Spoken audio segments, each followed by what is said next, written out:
사도행전 7장 17절로 36절 신약성경 197쪽에 있습니다. 한 절씩 교독합니다. 하나님이 아브라함에게 약속하신 때가 가까움에 이스라엘 백성이 애굽에서 번성하여 많아졌더니 요셉을 알지 못하는 새 임금이 애굽 왕위에 오르매 그가 우리 족속에게 교활한 방법을 써서 조상들을 괴롭게 하여 그 어린 아이들을 내버려 살지 못하게 하려 할세. 그때 모세가 났는데 하나님 보시기에 아름다운지라 그의 아버지의 집에서 석 달 동안 길리더니 버려진 후에 바로의 딸이 그를 데려다가 자기 아들로 기르매 모세가 애굽 사람의 모든 지혜를 배워 그의 말과 하는 일들이 능하더라. 나이가 40이 되매 그 형제 이스라엘 자손을 돌볼 생각이 나더니 한 사람이 온통한 일 당함을 보고 보호하여 압제받는 자를 위하여 온수를 갚아 애굽 사람을 쳐 죽이니라. 그는 그의 형제들이 하나님께서 자기의 손을 통하여 구원해 주시는 것을 깨닫으리라고 생각하였으나 그들이 깨닫지 못하였더라. 이튿날 이스라엘 사람끼리 싸울 때 모세가 와서 화해시키라 하여 이르되 너희는 형제인데 어찌 서로 해치느냐 하니 그 동물을 해치는 사람이 모세를 밀어뜨려 이르되 누가 너를 관리와 재판장으로 우리 위에 세웠느냐? 내가 어제는 애굽 사람을 죽인 것 같이 또 나를 죽이려느냐 하니 모세가 이 말 때문에 도주하여 미디안 땅에서 나그네 되어 거기서 아들 둘을 낳으니라. 40년이 참에 천사가 시내산 광야 가시나무 떨기 불꽃 가운데서 그에게 보이거늘 모세가 그 광경을 보고 놀랍게 여겨 알아보려고 가까이 가니 주의 소리가 있어 나는 내 조상의 하나님 즉 아브라함과 이삭과 야곱의 하나님이라 하신데 모세가 무서워 감히 바라보지 못하더라. 주께서 이르시되 내 발에 신을 벗으라. 내가 서 있는 곳은 거룩한 땅이니라. 내 백성이 애굽에서 괴로움받음을 내가 확실히 보고 그 탄식하는 소리를 듣고 그들을 구원하려고 내려왔노니 이제 내가 너를 애굽으로 보내리라 하시니라. 그들의 말이 누가 너를 관리와 재판장으로 세웠느냐 하며 거절하던 그 모세를 하나님은 가시떨기 가운데서 보이던 천사의 손으로 관리와 속량하는 자로서 보내셨으니 이 사람이 백성을 인도하여 나오게 하고 애굽과 홍해와 광야에서 40년간 기사와 표적을 행하였느니라. 아멘. 말씀 제목 다 같이 읽겠습니다. 거절하는 이스라엘, 완전시키는 하나님. 스데반 설교를 계속 묵상하고 있습니다. 스데반이 이제 설교하면서 제일 먼저 등장시킨 믿음의 조상이 아브라함이었습니다. 아브라함을 등장시켰던 이유는 아브라함이 행위로서 율법으로서 의롭다함 받은 것이 아니라 하나님의 은혜로 말미암아 의롭다함 받았다는 것을 깨닫게 하기 위함이었습니다. 하나님께서 아브라함을 찾아오셨을 때 아브라함은 하나님을 신실하게 섬기던 때가 아니었습니다. 그 아버지의 신앙을 본받아서 신앙이라는 표현이 그렇지만 믿음을 따라서 우상을 숭배하는 그 가정 속에서 있었던 사람이었습니다.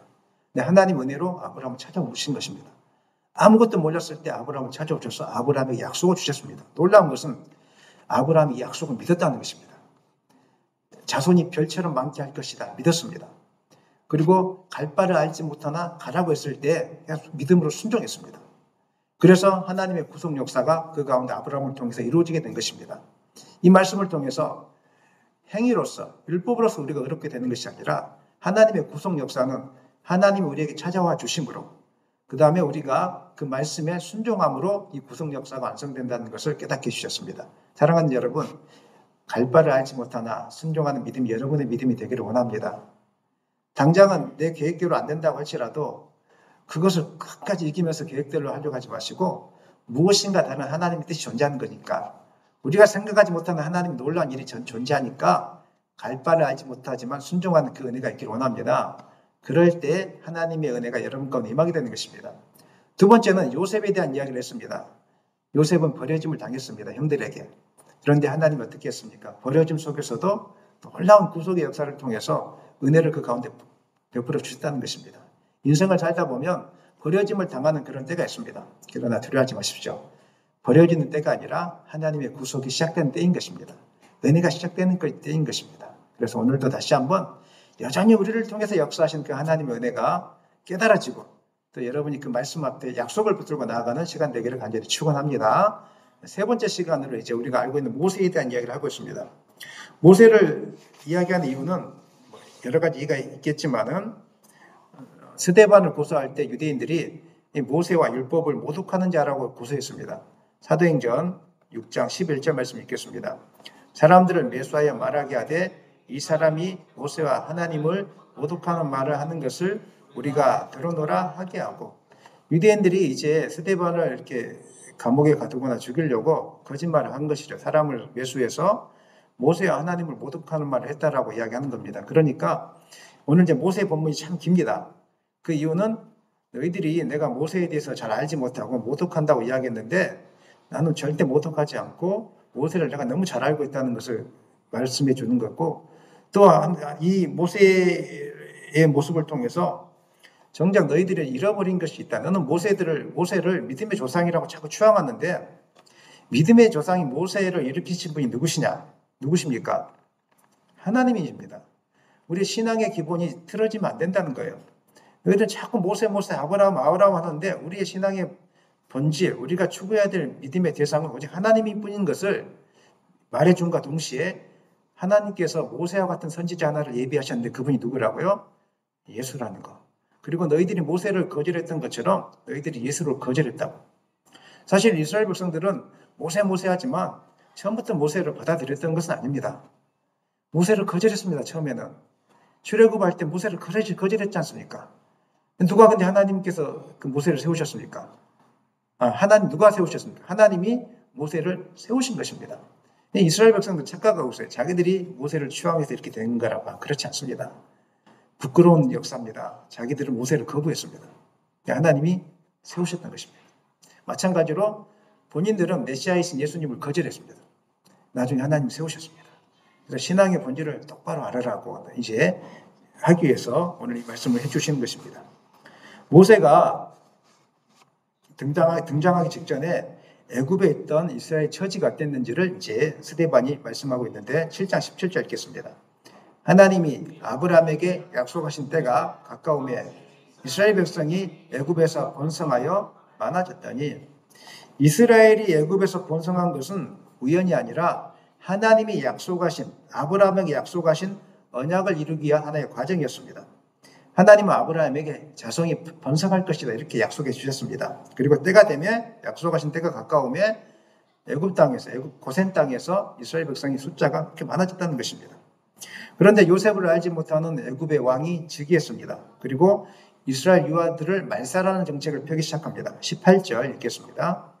요셉을 알지 못하는 새 임금이 애굽 왕위에 오르매 19절 그가 우리 족속에게 교활한 방법을 써서 조상들을 괴롭게 하여 그 어린 아이들을 내버려 살지 못하게 하려 할세.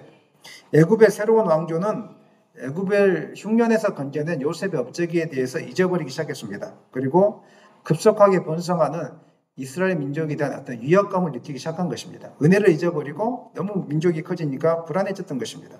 그래서 숫자가 늘어난 이 민족을 어떻게 할까 고민하다가 노예로 삼아야 되겠다 하면서 벽돌 굽는 일부터 시작해서 가진 일들을 고역들을 시키기 시작했다는 것입니다. 많이 핍박했습니다. 그럼에도 불구하고 또 숫자가 자꾸 자라나니까 누구의 은혜로 자라납니까? 하나님의 은혜로 자라나니까 도저히 방법이 없어서 이제 그러면 아이가 태어날 때 다 죽이자. 유아 말살 정책을 펴니다. 놀라운 것은 박해 속에서도 하나님은 그 백성의 숫자를 늘어나게 하셨다는 것입니다. 하나님의 약속대로. 이것은 성경뿐만 아니라 이 시대에 흐르는 구속의 원리이고 교회가 성장하고 퍼져나간 원리이기도 합니다. 우리가 생각할 때 나라가 기독교를 박해하면 기독교가 성장하지 않을 것 같다는 생각이 있지 않습니까? 우리가 세상에 나가서 대한민국이 기독교를 박해하는 정책을 펼 때마다 막 데모도 하고 이렇게 하면서 막 기독교가 이협적이다, 기독교가 무너질 것 같다, 막 이렇게 이야기하지만 놀라운 것은 기독교는 평안할 때 성장한 것이 아니라 박해 속에서 성장했습니다. 출애굽기에도 그 이야기를 하고 있습니다. 그렇기 때문에 너무 두려워할 필요가 없습니다. 우리는 기독교에게 박해는 오히려 힘든 시간이지만 우리의 믿음의 순결이 유지될 뿐만 아니라 하나님이 그 박해를 통해서 핍박을 통해서 자라게 하신 하나님의 구속 원리이기 때문에 너무 흥분할 필요가 없습니다. 세상의 것들을 바라보지 말고 하나님의 일하심을 바라보기를 소망합니다. 세상 역사를 바라볼 때 그랬습니다. 항상 예수님에 대해서, 기독교에 대해서 세상 역사는 이렇게 대적해 왔습니다. 초대교회가 시작되어 있었을 때 사도행전은 로마 황제가 다스리던 시대가 사도행전입니다. 이때 로마의 박해가 많이 있었습니다. 그런데 기독교는 사라지지 않았습니다. 우리가 알고 있는 것처럼 네로, 도미티아누스, 디오클레티아누스 황제 시절에 많은 분들이 순교를 당했습니다. 하지만 그럴 때마다 교회의 믿음은 더 강해졌고 교회의 거룩성은 더 많이 지켜졌습니다. 히브리서에 보면은 짐승의 밥으로 던져지고 수많은 고난을 당했지만 이 사람들이 부활신앙을 굳건히 하면서 믿음을 지켰습니다. 평안할 때는 부활신앙의 필요성을 느끼지 못합니다. 죽음의 위기 앞에서 진짜 부활신앙을 붙들게 되는 것입니다. 죽음의 위기 앞에서, 고통의 위기 앞에서 우리가 하나님을 향한 순수한 믿음이 회복되게 되는 것입니다. 16세기 종교개혁 시대 때 우리가 아는 종교개혁자 두 사람이 등장합니다. 누굽니까? 루터와 칼빈이 등장합니다. 교황권과 국가 권력의 핍박을 많이 받았습니다. 잘못됐다고 자꾸 이야기하니까. 말씀 중심의 신앙을 펼치기 시작하니까 이게 교황의 핍박이 많았죠. 1517년에 마르틴 루터가 비텐베르크에서 95개조 방법문을 발표합니다. 교회가 부패됐다는 것에 대해서, 면죄부가 잘못됐다는 것에 대해서. 문죄부 이야기 안 해도 되죠. 돈 주고 그 죄를 사함받는 것을 이제 사라는 거죠. 티켓을. 이렇게 교회가 타락했습니다. 지금도 한국교회가 많이 타락하고 있는 것은 뭐 부인할 수 없는 사실이죠. 한국교회만 타락했습니까? 전 세계 교회가 경제적으로 성장한 나라들의 교회들은 다 타락하고 있습니다. 하지만 공산국가, 이슬람 국가에서 교회들은 순수성을 유지하면서 목숨 걸고 지금도 이렇게 지켜가고 있습니다. 오히려 북한에 있는 사람들이 대한민국 교회의 타락을 보면서 기도하고 있다고 하지 않습니까? 우리는 북한에 의해서 기도하지만 북한의 성도들은 대한민국 교회가 타락한 소식을 너무 많이 듣고 하나님 대한민국 교회의 성도들의 믿음을 지켜달라고 오히려 우리를 위해서 기도하고 있는 분들이 북한에 있는 성도들입니다. 이 말씀 중심의 신앙이 독일을 넘어서 유럽 전역으로 퍼져나갔습니다. 처음에는 작은 사건이었지만 이것이 말씀 신앙의 중심을 찾는 운동이 되었던 것입니다. 핍박이, 박해가. 그리고 20세기에는 공산주의의 기독교 박해가 있었습니다. 소련이나 동유럽, 중국 등 공산권에서 교회가 폐쇄하는 일들이 벌어지기 시작했습니다. 왜냐하면 종교는 마약이라고 생각했기 때문에, 특별히 기독교는 마약의 대표적인 공산권을 반대하는 것이라고 생각했기 때문에 철저히 교회를 폐쇄시키겠습니다. 1949년에 중국이 공산화되어졌을 때 기독교 인구가 한 100만 명 정도 되었다고 합니다. 그런데 이제 이후에 오늘날 보니까 기독교 인구가 1억 명 이상 늘어났습니다. 지금도 기독교 인구는 급속하게 늘어가고 있습니다. 제가 오래전에 말씀드렸죠. 신학생들이 한국에 많이 오기 시작하고 있다고. 믿음이 더 순결해지고 있습니다. 믿음이 더 깨끗해지고 있습니다. 한국교회가 위기가 찾아왔을 때는 신학생들이 많이 있었습니다. 그러나 요즘 신학교 안 가려고 합니다. 너무 잘 먹고 잘 사니까 편안하니까 이제는 신학교 안 가려고 합니다. 전부 돈에 눈이 이렇게 말똥말똥하게 뜨여 있습니다. 우리의 관심은 부동산과 주식입니다. 그것이 잘못됐다는 것이 아니라 오직 관심이 그거에 갇혀 있습니다. 새로운 인간다운 삶이 무엇인가? 우리가 진짜 어떻게 사는 것이 하나님을 위한 삶인가? 이거에 대한 관심 전혀 없습니다. 심지어 신학생들조차도 그렇게 살고 있습니다. 모두가 그런 건 아닐 것입니다. 현대 흐름이 그렇다는 것입니다. 우리가 살펴본 것처럼 이스라엘 역사뿐만 아니라 전 세계 기독교 역사는 우리에게 분명한 메시지를 주고 있습니다. 그것은 구원의 주체는 하나님이시고 세상의 권력과 박해는 결코 교회를 멸할 수 있다 없다? 멸할 수 없다는 것. 여러분 불안해하지 마십시오. 두려워하지 마십시오. 박해는 우리에게 더 좋은 것입니다. 박해는 오히려 우리를 순수하게 하는 것입니다. 그러면 목사님 박해 속에 가십시오 이렇게 할 수 있을지도 모르겠습니다. 일부러 박해 속에 빠질 일은 없습니다. 하지만 박해가 찾아올 때 그것이 교회를 무너뜨리는 것이라 생각하지 않았으면 좋겠습니다. 오늘 모세의 역사를 보십시오. 유아 말살 정책을 하고 있을 때 모세가 태어났고 등장시켰습니다. 하나님의 구속 계획이 이루어진 거고 뿐만 아니라 그 시기에 이스라엘은 더 번성했다라고 성경은 분명하게 우리 가운데 기록하고 있기 때문에 그런 것입니다. 사랑하는 여러분, 세상의 권력과 박해가 교회를 위협할 수 있습니다. 그러나 교회를 절대 무너뜨리지 못합니다. 교회를 이루시는 분은 하나님이시기 때문에 어떤 것도 여러분 무너뜨리지 못합니다. 여러분을 지켜주시는 분은 하나님이시기 때문에 이 사실을 붙드시기 바랍니다. 그러면 오늘날 창조 질서를 대적하는 그런 세력들 때문에 우리가 너무 신경 쓰고 불안해하고 할 필요는 없습니다. 그 창조 질서를 부정하는 사람들을 우리가 막기는 해야 되겠지만 또한 그런 것들을 통해서 우리 교회가 순결해진다는 사실을 깨닫고 여러분이 믿음으로 나아갔으면 좋겠습니다. 제가 그 부교육자 시절에 여러 군데 지역을 이제 사역을 했지 않습니까? 근데 청년 사역, 청소년 사역, 어른들이 사역을 할 때 가장 뜨겁게 사역했던 지역이 있습니다. 어떤 지역이겠습니까? 온불교가 유행했던 지역입니다. 온불교 대학교가 있고, 제가 어느 지역이라고 말하지 않겠습니다. 온불교 대학교가 있는 그 지역에 늘 기독교 교회들이 뭉치기 시작했습니다. 온불교를 대항해야 된다. 우리가 온불교가 너무 재정을 가지고 사회복지 다 들어왔습니다. 복지는 전부 다 접수하고 있기 때문에 기독교가 정신 차리고 바짝바짝 정신 차리고 막 같이 뭉치기 시작하고 청소년들이 사역이 일어나고, 제가 있었을 때는 적어도 그랬습니다. 늘 긴장하면서 이렇게 오셨습니다. 그런데 어느 도시가 가장 믿음이 약하겠습니까? 아무 위협이 없는 도시, 평안한 도시는 믿음이 잘하지 않습니다. 오늘 세종시는 어떤 도시인지 모르겠습니다. 제가 세종시에 믿음이 부흥하려면 아마 불교 사찰이 막 세게 들어오든지 우스갯소리입니다. 뭔가 우리 기독교를 이어받는 게 들어와야 우리가 살아나지 않겠습니까? 그 물고기를 싱싱하게 트럭에 운반하는 방법이 있다고 하지 않습니까? 그 천적을 한 마리 딱 집어넣으면 긴장해가지고 이렇게 확 움직여서 막 피해 다니다가 몇 마리는 잡아먹히겠지만 오히려 몇 마리 잡아먹히는 것보다 그게 신선도가 더 유지된다고 합니다.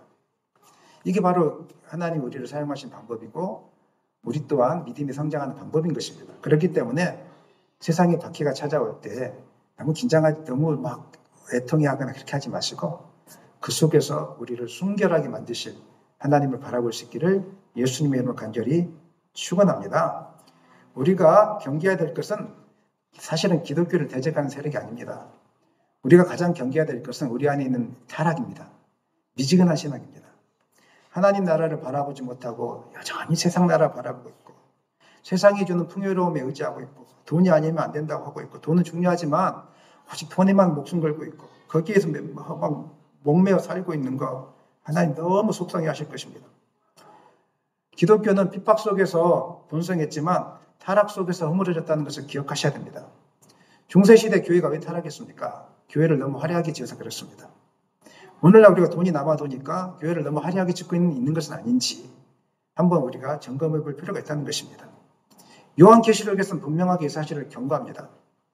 세상에 풍요하고 안락에 젖어서 하나님의 첫사랑을 잃어버린 교회, 뜨겁지도 않고 차갑지도 않고 미지근한 교회를 향해 내쳐버리겠다, 내가 떠나겠다라고 하나님이 경고하고 있습니다. 그러므로 동성애에 대한 위협, 그 다음에 또 창조 질서에 대한 위협, 이런 것들 때문에 흥분하기보다 우리 안에 있는 믿음을 돌아볼 수 있기를 원합니다. 사실은 우리가 데모해야 될 것은 교회가 너무 타락의 길로 가고 있는 것에 대해서 우리가 흥분하고 데모해야 되는 것입니다. 동성애 때문에 여의도 광장부터 시작해가지고 100만 명 이상이 모였다고 우리 자랑하고 있는데, 사실은 우리가 타락하고 있는 우리 교회의 자정운동을 하는 것에서 그렇게 모여야 되는 것입니다. 그게 하나님 더 기뻐하는 일입니다. 오늘 이 말씀이 그렇게 하고 있는 것입니다. 하나님을 주인 삼지 않고 건물을 주인 삼고 교회의 부동산을 주인 삼고 물질을 주인 삼고 있는, 교회가 타락하고 있는 이것을 보면서 우리가 세상을 향해서 외치는 운동이 일어났으면 좋겠습니다. 그것이 진정으로 우리가 나가야 될 길이라는 것입니다. 그러므로 세상을 향하여 외치기 전에 우리 자신의 믿음을 돌아볼 수 있기를 소망합니다. 하나님이 아닌 다른 것을 의지하는 마음을 내려놓기를 바랍니다.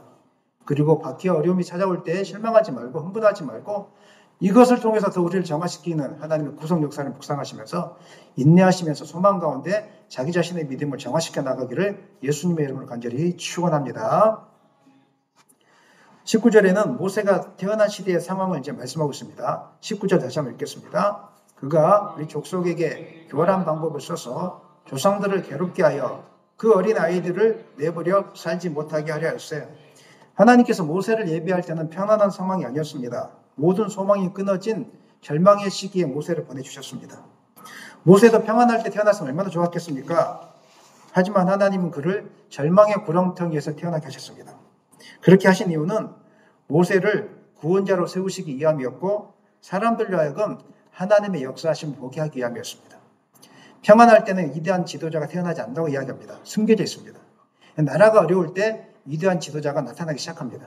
마찬가지로 평안할 때는 하나님의 역사하심 보기가 어렵습니다. 정말 힘들고 어려운 상황에서 하나님의 일하심, 하나님의 역사하심을 보게 되는 것입니다. 그러므로 편안하고 모든 물질이 준비되어 있는 교회가 하나님의 역사하심을 보기 쉽겠습니까? 아무것도 없는 이제 조그마한 교회가 하나님의 역사하심을 보기 쉽겠습니까? 둘 중에 하나만 선택하십시오. 성경에 의하면 아무것도 없는 조그마한 교회가 하나님의 역사하심을 보기 쉽습니다. 정말 그렇습니다. 저의 삶이 반증해 줍니다. 어제도 놀라운 일이 있었습니다. 제가 이야기해 주지 않겠습니다. 하나님이 어제 놀라운 일들을 저희 가운데 경험케 하시고 만나게 하셨습니다. 기도하는 가운데 생각하지도 못했던 일들을 하나님이 경험하게 하셨던 것입니다. 만약 모세가 평안한 시대에 태어났다면 권력과 안락함에 길들여졌을 것이고 타락의 길로 갔을 것입니다. 또 민족에 대한 아픔을 품어내지도 않았을 것입니다. 하지만 그는 어려움 속에서 태어났기 때문에 민족에 대한 아픔도 품고 있었고 서러움도 가지고 있었고 그다음 그 속에서 여전히 좀 돌파구를 찾으려고 노력했을 것 같습니다. 민족의 지도자는 아무나 되지 않습니다. 고난 수많은 연단 속에서 대통령이 되어졌을 때 그 대통령이 진가를 발휘하는 것입니다. 이 역사가 반증하고 있습니다. 우리나라도 역사가 수많은 감옥에 갔다 오고 막 이렇게 했던 분이 나중에 대통령이 되니까 나라를 안정화시키고 이런 일들이 있었습니다. 그리고 우리 옛날에는 대통령 되기가 굉장히 힘들었지 않습니까? 엄청난 어려운 시절을 겪었던 분들이 나중에는 민족을 살리는 것으로 제가 많이 보았습니다. 모세는 민족을 일으킬 지도자였어요. 평안함 속에서는 교육이 안 됐어요. 그래서 하나님이 일부러 고통 속에서 태어나서 너 고생해야 돼. 너 힘들어야 돼. 그래야지 민족의 지도자로 살 수 있어. 그래서 힘든 상황 속에서 태어나게 하신 것입니다. 20절과 21절은 이렇게 증언합니다. 20절과 21절 읽겠습니다. 그때 모세가 났는데 하나님 보시기에 아름다운지라 그의 아버지 집에서 석 달 동안 길리더니 버려진 후에 바로의 딸이 그를 데려다가 자기 아들로 기름해. 그 다음에 22절 모세가 애굽 사람의 모든 지혜를 배워 그의 말과 하는 일들이 능하더라. 모세의 어머니는 아이가 평범하지 않음을 믿음으로 보았습니다. 오늘 성경 본문에서는 하나님 보시기에 아름다운지라 이렇게 이야기하고 있는데요. 히브리서 11장 23절에서는 이렇게 이야기하고 있습니다. 읽겠습니다. 믿음으로 모세가 났을 때 그 부모가 아름다운 아이임을 보고 석 달 동안 숨겨 왕의 명령을 무수하지 아니하였으며 아름답다는 표현 외모가 아름답다 이런 뜻이 아니라 그 안에 특별한 하나님의 은혜와 계시가 있구나 이것이 느껴졌다는 것입니다. 우리도 보면은 이 아이가 범상치 않구나 이런 것들을 여러분 다 느끼셨죠? 여러분 자녀들은 다 그렇게 느끼시잖아요. 범상치 않구나 이런 것들을 느끼셨던 것처럼 특별히 모세는 범상치 않구나 이것을 이제 느끼기 시작했다는 것입니다. 그래서 석 달 동안 숨겼습니다. 자기 목숨이 괴로울 걸 알지만 석 달 동안 숨겼습니다. 더 이상 숨길 수 없게 되자 갈대 상자를 만들어서 나일강 갈대밭에 띄웠습니다. 다시 한번 여쭙겠습니다. 성경을 바로 이야기해서 나일강에 이렇게 둥둥 띄워서 흘려보냈을까요? 갈대밭에 끼워 넣었을까요? 성경을 자세히 보시면 만화에서는 나일강에 막 둥둥 떠가잖아요. 그러면 왜 죽어요? 그 파도가 물살이 얼마나 센데요. 그 갈대 상자 가지고 그거 못 견딥니다. 성경 자세히 보시면 갈대밭 사이에 넣었습니다. 떠내려가지 않게 갈대밭 사이에 이렇게 숨겼습니다. 놓았습니다. 놀라운 것은 하나님이 그 순간 개입하신 것입니다. 바로의 딸이 목욕하러 나왔다가 갈대 상자를 발견하고 아이를 데려다가 자기 아이로 삼았습니다. 너무 놀랍지 않습니까? 하나님이 이 바로의 공주의 마음속에 그것을 심어 놓은 것입니다. 인간적으로 보면 도저히 이해할 수 없습니다. 그런데 정확한 시간과 때에 하나님께서 너무 놀랍도록 이렇게 드라마틱하게 이루어가는 것을 우리는 보게 되는 것입니다. 잘못하면 죽음의 상자가 될 뻔했던 갈대 상자가 하나님이 개입하시니까 모세를 살리고 민족을 구원하는 소망의 상자가 되었던 것입니다. 또 하나님은 모세로 하여금 바로의 궁에서 애굽 사람의 모든 지혜를 배우게 하셨고 또 훗날 백성을 이끌 지도자로 언변을 능통하게 하심으로 지도자로 준비시켰던 것입니다. 이런 말도 안 되는 상황들은 우리 인생, 여러분의 인생 가운데도 존재합니다. 자세히 한번 돌아보십시오. 이제 끝이구나 라는 시작됐던 그 순간에 하나님의 구속 역사가 시작되어져서 끝이 아니라 새로운 은혜를 경험하게 하는 통로였다는 것을 깨닫게 되는 것입니다. 저희 인생을 봐도 그렇습니다. 제가 반복적으로 이야기하지만 여러분 너무 자주 들어서 좀 질릴 수도 있겠지만 제가 개척을 하기 시작했을 때 인생은 끝이구나, 나의 인생은 이제 끝이구나 라고 생각하는 마음도 있었습니다. 근데 지난 날을 돌아보니까 끝이 아니라 하나님의 새로운 역사를 시작하는 놀라운 은혜의 반증이 되었다는 것입니다. 놀라운 은혜의 역사가 있었다는 것입니다. 여러분의 인생도 그랬을 것입니다. 끝이구나, 나의 인생은 왜 내 인생이 이렇게 됐지? 모든 것이 끝났구나, 절망의 낭떠러지 끝에 서 있었는데 그것이 끝이 아니라 참고 기다렸더니 오히려 소망의 갈대 상자로 우리를 인도하셨던 그 하나님을 우리가 깨닫게 되는 것입니다. 사랑하는 여러분, 하나님은 평안할 때도 우리와 함께 하시지만 절망의 때에 하나님의 일을 시작한다는 이 사실을 깨달았으면 좋겠습니다. 사람의 눈에는 모든 것이 끝난 것처럼 보여도 하나님 그때 비로소 구속의 역사를 시작하는 것입니다. 그러므로 그리스도인들에게서 절망 끝이 아니라 하나님의 역사를 보게 하는 출발점이 되는 것입니다. 하나님은 고난을 통해서 사람을 만나게 하십니다. 고난을 통해서 그동안 우리가 먹어왔던 이 머릿속에 남아있던 생각들이 잘못됐다는 것을 바꾸게 하십니다. 고난을 통해서 우리의 마음을 완전히 새롭게 바꾸게 하십니다. 고난이 없었다면 어떤 사람이 진짜이고 가짜인지 모릅니다. 고난이 찾아오면 내가 함께할 사람과 멀리할 사람들이 보여지기 시작합니다. 고난이 없을 때는 그냥 두리뭉실하게 지나지만 고난이 찾아오면 인생이 무엇이 참 진리인지를 깨닫게 되는 것입니다. 몸이 병들기 전에는 건강이 얼마나 소중한 것인지 깨닫지 못합니다. 그래서 그냥 부어라 마셔라 하면서 막 그냥 몸을 함부로 씁니다. 몸에 병이 찾아오면 건강한 것이 돈 버는 거구나. 그걸 깨닫기 시작합니다. 그래서 제가 우리 아이들한테 한 이야기였습니다. 공부 잘하는 말 안 합니다. 저는 절대로 공부 잘하는 말 안 합니다. 건강만 해라. 우리 딸한테 물어보십시오. 제가 그렇게 하네. 우리 딸한테 손잡고 하는 이야기였습니다. 딸아, 공부 못해도 괜찮아. 건강해서 아빠랑 오래 살자. 오직 한 가지 소원이 그거 하나밖에 없습니다. 건강해서 아빠랑 오래 살자는 거예요. 인생을 살다 보니까 이것처럼 중요한 것이 없다는 것을 제가 깨닫기 시작한 것입니다. 하나님은 우리가 제정신 못 차리면은 고난을 허락하셔서 이렇게 자꾸 이렇게 사인을 주십니다. 마음을 새롭게 해야 돼. 삶의 방향을 바꿔야 돼. 그렇게 하면 너 축복의 길을 못 가. 진짜가 무엇인지를 붙들어야 돼. 내가 너에게 복을 주고 싶은데 너 지금 자꾸 다른 길로 가고 있고 시선을 다른 데로 하고 있잖아. 말을 안 듣고 정신을 못 차리니까 생각할 수 없는 고난을 팍 주신다. 근데 그때도 정신 못 차리면 더 큰 고난을 팍 주시고 그때도 정신 못 차리면 어떻게 하겠습니까? 불크덩이성에 팍 집어넣어가지고 완전히 뒤집어내는 역사가 일어납니다. 저는 여러분들이 불구덩이성에 들어가기 전에 깨닫고 순종하기를 소망합니다. 그냥 순종하면 되는 것입니다.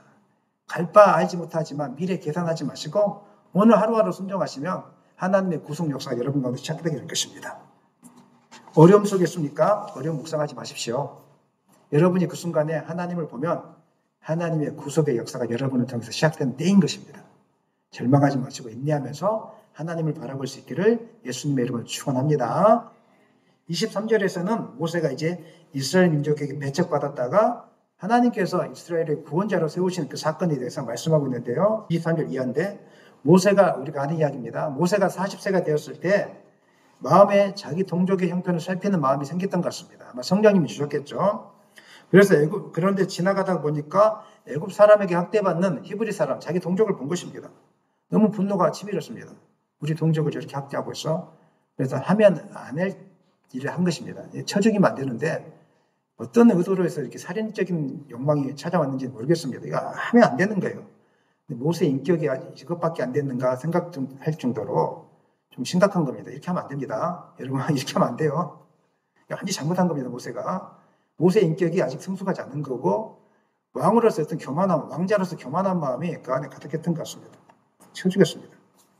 다음날 모세가 동족끼리 싸우는 것을 보면서 말리려고 하니까 그 사람들이 뭐라고 이야기하냐면 누가 너를 우리의 재판관과 통치자로 세웠느냐라고 비난받았습니다. 그리고 이제 이 사람들이 하는 말에 모세가 자기가 사람을 죽인 그것이 들통난 걸 알고 도망갑니다. 왜냐하면 왕에게 발각되면 자기도 죽음을 면치 못할 것 같으니까 도망가죠. 미디안 광야로 도망갑니다. 그곳에서 40년 동안에 나그네로 살면서 두 아들을 낳고 철저히 낮아지고 비워진 난 아무것도 아니라고 그런 시기를 겪는 것입니다. 여러분은 몇 년 동안 아무것도 아니라는 시기를 겪고 있습니까? 겪습니까? 혹시 일주일, 한 달, 1년 겪고 있는데 막 힘들다고 내 인생이 이렇게 유행이냐고 이렇게 하고 있지 않습니까? 아니면 지금 30년, 40년 동안 이렇게 하고 있는 분이 계신 것을 저는 보고 있습니다. 너무 아픕니다, 마음이. 40년 동안 이렇게 비워지는 시기를 겪었습니다. 그러나 하나님은 광야의 세월을 헛되게 하지 않았습니다. 40년이 되던 때 하나님이 시내 광야에 가시떨기 가운데 불꽃으로 나타난 모세를 부르십니다. 불타는 떨기나무 속에서 모세가 하나님의 음성을 듣습니다. 그리고 사명을 깨우쳐 주시는데 7장 32절로 35절 읽겠습니다. 나는 내 조상의 하나님 즉 아브라함과 이삭과 야곱의 하나님이라 하신데 모세가 무서워 감히 바라보지 못하더라. 주께서 이르시되 내 발에 신을 벗으라. 내가 선 곳은 거룩한 땅이니라. 내 백성이 애굽에서 괴로움을 받았음을 내가 확실히 보고 그 탄식하는 소리를 듣고 그들을 구원하려고 내려왔노니 이제 내가 너를 애굽으로 보내리라 하시니라. 그들의 말이 누가 너를 관리와 재판장으로 세웠느냐? 거절하던 그 모세를 하나님은 가시떨기 가운데서 보이던 천사의 손으로 관리와 속량하는 자로서 보내셨으니 36절 이 사람이 백성을 인도하여 나오게 하고 애굽과 홍해와 광야에서 40년간 기사와 표적을 행하였느니라. 하나님께서 모세를 보내셨을 때 35절 보니까 이스라엘 백성들이 환영했습니까? 거절했습니까? 거절했습니다. 하나님이 세우신 구속자를 거절했던 것입니다. 이스라엘 백성은 모세가 구속자인지 알아보지 못했습니다. 배척했습니다. 그런데 하나님은 모세를 구원자로 준비하셨던 것입니다. 이것을 통해서 스데반은 유대인들에게 너희들이 구원자이신 예수님을 배척했다. 이걸 이야기하고 있는 것입니다. 모세를 배척했던 것처럼 구원자 예수를 배척했다. 하지만 모세가 이스라엘을 구원했던 것처럼 예수님도 이스라엘 뿐만 아니라 온 나라와 민족을 구원하시는 하나님의 구원자라는 사실을 돌려서 이렇게 이야기하고 있는 것입니다. 그러므로 스데반의 모세에서 이야기는 단순히 과거의 일을 회상하는 이야기가 아니라 그 중심에 인간의 거절과 실패 속에서도 구원을 이루어 가시는 하나님의 역사심에 대해서 우리에게 말씀해 주고 있는 것입니다. 사랑하는 여러분, 버려진 자리에서도 고난 속에서도 하나님은 구속의 역사를 이루어 가시는 분이신 것을 기억하시기를 바랍니다. 하나님은 본인의 뜻을 반드시 이루십니다. 인간이 하나님의 뜻을 막을 수가 없습니다. 아까 제가 조금 전에 이야기했지 않습니까? 창조 질서를 반대하는 많은 운동들, 이단에 대한 운동들이 많이 일어났지만 그것들이 하나님의 구속 역사를 끊어내지 못하는 것입니다. 언젠가는 다 끝나게 되는 것입니다. 요셉이 버려진 자리에서 하나님을 경험했던 것처럼 모세가 도망 자리에서 하나님의 부르심을 받았던 것처럼 여러분들이 지금 거절의 자리, 버려짐의 자리에서 하나님이 일하고 계시고 사명을 새롭게 하십니다. 하나님은 여러분이 부인당하고 거절당했을 때 잘 봐, 너의 갈 길이 따로 있어. 너의 갈 길이 따로 있어. 너가 지금 방향이 잘못되어졌어. 너는 이 땅을 위해서 살 사람이 아니야. 나를 위해 살 사람이야 라고 자꾸 우리에게 메시지를 전해주고 있는 것입니다. 사랑하는 여러분, 하나님은 사람의 인정보다 당신의 계획으로 우리를 빚어가는 분이라는 사실을 기억했으면 좋겠습니다. 사람들은 여러분들을 인정해주지 않을 수 있습니다. 여러분들이 말씀에 순종하고 복음에 순종하면 식구들이 거절할 수도 있고 내가 주님 말씀을 위해서 기도의 자리에 나가겠다고 하면 왜 정신 나갔다고 안 그랬던 분이 그러냐고 그렇게 할 수도 있습니다. 하지만 사람은 여러분을 인정해주지 않을지라도 여러분이 하나님 말씀에 순종하면 하나님은 여러분을 새로운 놀라운 방법으로 빚어가게 될 것입니다. 오늘 본문을 통해서 하나님이 우리에게 주신 확실한 메시지는 한 가지입니다. 그것은 뭐냐면은 하나님은 사람의 거절을 반전의 기회로 삼으시는 분이라는 것입니다. 이스라엘은 하나님께서 세우신 모세를 거절했습니다. 그러나 그 거절의 순간이 끝이 아니었습니다. 하나님은 오히려 그 사건을 통해서 모세를 연단시키시고 그를 이스라엘 구원자로 세우시는 훈련의 통로를 만드셨던 것입니다. 사람들은 모세를 거절했지만 하나님은 그를 세우셨습니다. 스데반은 이 사실을 통해서 유대인들에게 너희들이 그리스도를 거절했지만 하나님은 그리스도를 세우셨다는 사실을 깨닫게 하므로 오직 예수만이 하나님 보내신 구원자다. 이 사실을 깨닫고 하나님께서 돌아오라고 바른 길로 오라고 지금 선언하고 있는 것입니다. 사랑하는 여러분, 혹시 여러분의 인생 속에서 오늘 거절과 실패 또 이해하지 못한 아픔 속에 있지 않습니까? 바로 지금의 하나님이 일하시는 무대인 것입니다. 그렇다고 해서 하나님이 일하시는 무대니까 이것이 당장 무엇인가 바꿔지겠지, 좋아지겠지 이렇게 생각하면 안 됩니다. 모세는 40년을 기다렸습니다. 하나님의 응답을 부르시는 시기라고 해서 당장 무엇이 이루어진다 이렇게 생각하지 않았으면 좋겠습니다. 오래 참고 기다리셔야 됩니다. 일주일이 아니라 한 달이 아니라 1년이 아니라 그 기간이 10년이 될 수 있고 20년이 될 수 있고 30년이 될 수 있습니다. 오랫동안 참고 기다리면 나중에 돌아봤을 때 하나님이 여러분이 절망하고 버려진 그때가 하나님의 은혜가 임했던 때라는 것을 여러분은 보게 될 것입니다. 하나님은 거절과 실패를 반전의 기회로 삼으셔서 우리를 바꾸어 가시는 분이 하나님이십니다. 그렇기 때문에 오늘도 이 시간 시선을 하나님께 고정시키시고 세상의 어떤 흐름에 고정하지 마시고 여전히 핍박과 박해 속에서도 구원을 이루어 가시는 하나님께 시선을 고정하심으로 믿음을 견고히 세워나가는 여러분 되시기를 예수님의 이름으로 간절히 축원합니다.